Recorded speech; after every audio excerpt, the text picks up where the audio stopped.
A4C. వ్యర్థమైన వాటి జోలికి పోవద్దు, పరిశుద్ధ దేవుని ఆజ్ఞను మేరవద్దు. ప్రార్థన. ప్రేమమేడ కృపామేడ మా ప్రియ పరలోకపు తండ్రి, మహిమగల మీ నామమునకు స్తోత్రములు దేవా. అయ్యా, వద్దు అనుకుంటూనే సోషల్ మీడియా ఉచ్చులో పడిపోతున్నాము దేవా. క్షమించండి, మమ్మల్ని మార్చండి తండ్రి.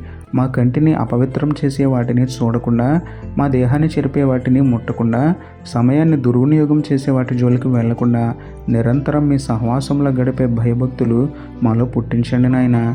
ఈ లోకంలో వ్యర్థమైనవి ఏవో, శుద్ధమైనవి ఏవో వివేచించే జ్ఞానం, పరిశుద్ధ దేవుడైన మీ దృష్టికి యోగ్యంగా జీవించే హృదయం మాకు ఇవ్వమని వేడుకుంటూ, పరిశుద్ధులకే పరిశుద్ధుడైన మీకే స్తుతులు చెల్లించుకుంటూ, నమ్ముట నీ వలననైతే నమ్మువానికి సమస్తమును సాధ్యమే అన్న విశ్వాసంతో యేసయ్య పరిశుద్ధ నామములో ప్రార్థించి పొందుకున్నాము పరమ తండ్రి. ఆమేన్.